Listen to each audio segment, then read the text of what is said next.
Alright, so now that we've got some objects in our room, we're ready to create a script to make some action happen with these objects, to move them around and to turn on and off the light and so on. So what I need you to do is, in the Assets folder, you're going to right-click, create a new folder, call it Scripts, like this one, so we can organize our scripts in one folder. I'm going to double-click and open the folder, and I'm going to create a script called Haunted House by right-clicking on the gray area, selecting Create C# Script, and then renaming it Haunted House. Okay, now it's important that this name for this file be the same name when you open up the file. It should be the same name as the script. Now we'll talk about that in a second. So what I'm going to do is I'm going to double-click on the Haunted House file. It will open up into Unity's MonoDevelop editor. This is what we're going to be using that's built in with Unity to edit our scripts or create our scripts that we can use to control different things or objects within our game. Okay, so as you can see, I've got a script that I've made for this haunted house. I'm just going to talk you through it real quick. I'm going to have you guys go ahead and go experiment and do specific things with your script and add more to it, and whatever objects you have in your house you'll be able to then control through the script. So if we take a look at the top here, our script has these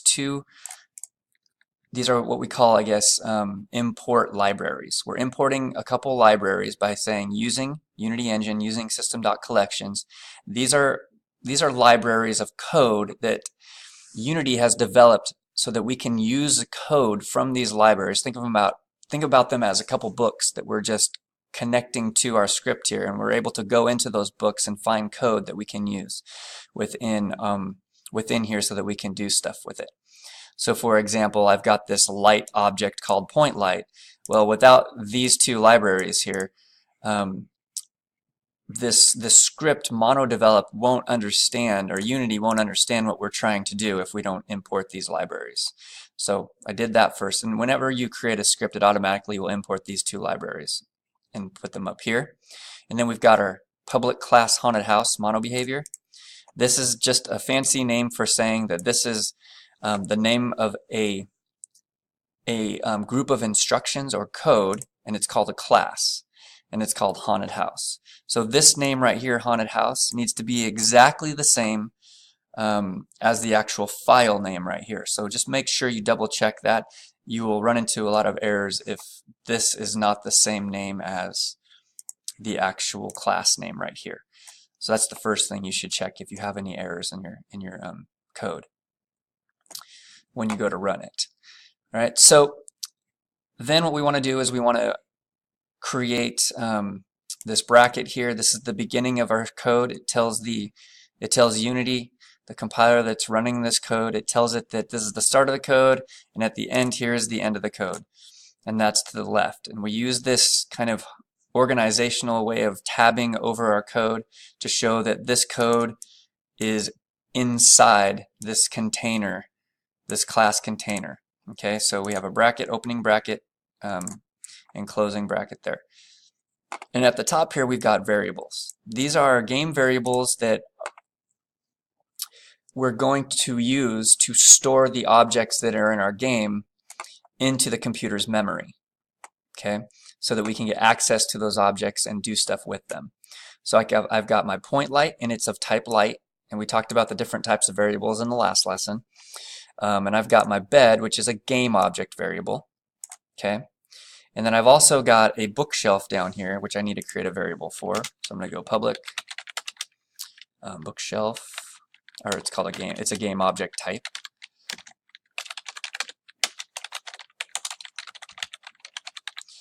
Okay, and so I've got my variables here, and then what I've got here is the start function. Now this will automatically come up when you create a new script, and so will the update function. In the start function, this actually runs one time when we play the game, when we start the game.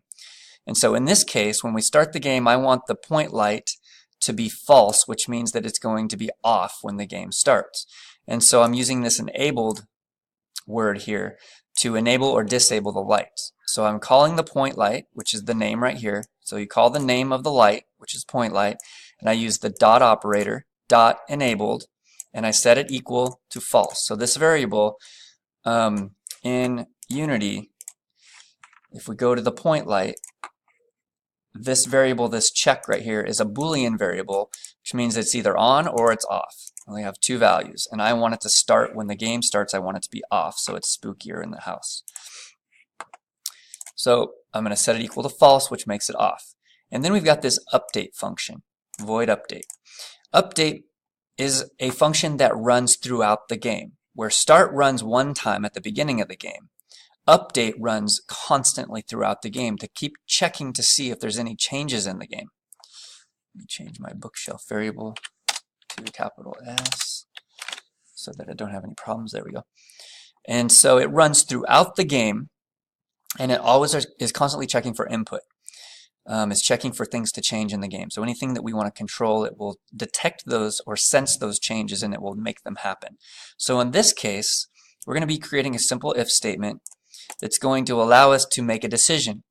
It's going to ask if input.getKeyDown keycode.L, which simply means that if the L key is down, if we press the L key down, that we're going to take the point light and we're going to look at its enabled value, and we're going to set it equal to true, and that will turn on the light when we press the L key. I want to turn the key off, so I'm going to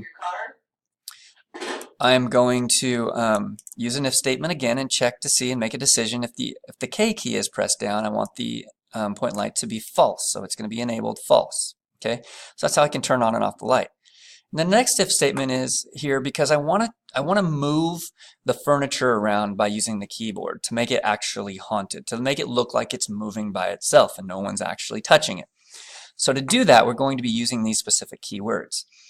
I've got to call the name of the variable, which is bed, which connects to the bed in the room. So I'm going to say bed.transform.translate. Now if we look at the bed here and the properties of the bed, let's see if I can find it, brown bed. The bed over here in the inspector has a component called transform, and it has a position. It has X, Y, and Z values. That's what you see here are the 0, 1, and 0. What I'm doing is I'm calling the transform component and I'm translating, which means I'm going to be moving. Every time I hit the B key, I'm going to be moving the bed this 0 on the x-axis, 1 on the y-axis, and 0 on the z-axis. Now, what direction does the y-axis control? It's the vertical direction. So the bed will be moving up 1 unit every time I hit the B key. Okay? So that's how this code works there. And you can use this for any variable that you have that you want to move it. If I wanted to move it to the left, I would just have 1 for the x-axis or -1 for the x-axis. It would move it left on the screen. 0 and 0. Now this F means that it's a decimal number. It's a floating point number. So I've got to use F here to represent it as a decimal. Even though these are whole numbers, it likes to work as a decimal number over here, right here. So I'm keeping it. See, these are decimal numbers. I'm forcing it to tell the compiler of the computer that these are decimal numbers, and so it likes that better. So I make sure I put an F behind there. And then there's also a way that you can change the position of something. You can send it to a specific position.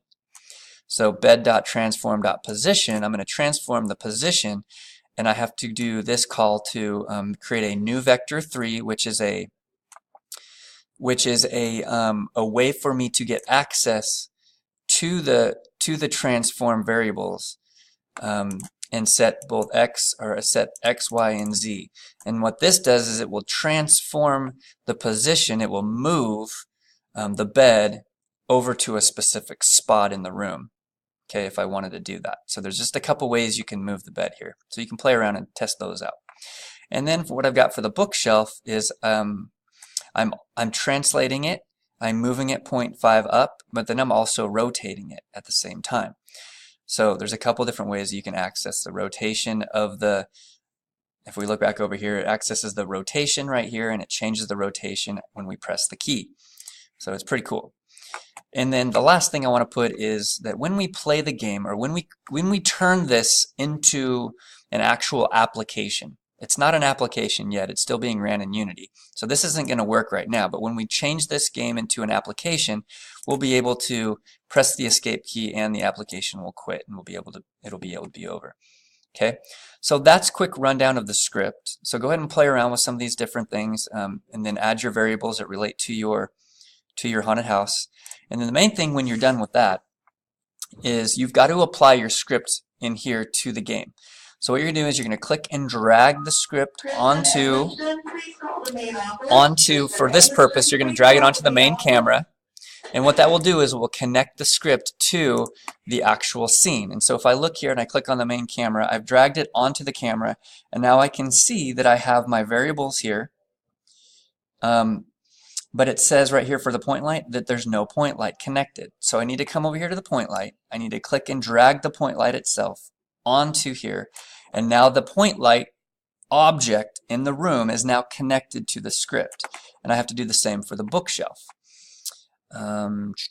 Which I don't have a bookshelf, so I need to add the bookshelf and get that in here, and then I need to drag it over and put that bookshelf in here. Okay, so that's how you connect the script. All right, so then I go ahead and run this. And I'm going to notice my camera view is only showing this part, but I'm going to use my L and K key to turn off the light. If we want our camera view to change, I'll show you how to do that in a moment. I'm going to do the bed. I don't know if I'll be able to see the bed. No, because the camera's not looking at it. So I'm going to go back over here. And what I want to do, if I go to the game view, this is all I'm seeing. In the game view here, I can come up here to the camera, click on the camera, main camera, and I can change its position so that I can set the camera up to where I want it to be within the world. That's too far out. Let me go back in here. I want it to be here. I'm going to rotate the camera. I want to look back. Okay, I'm going to look back around so I'm coming through the door.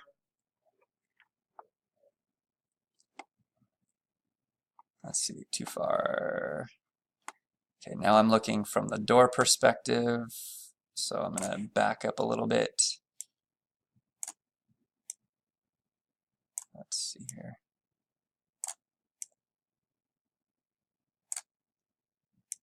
There we go. I'm going to back up like I'm coming through the door.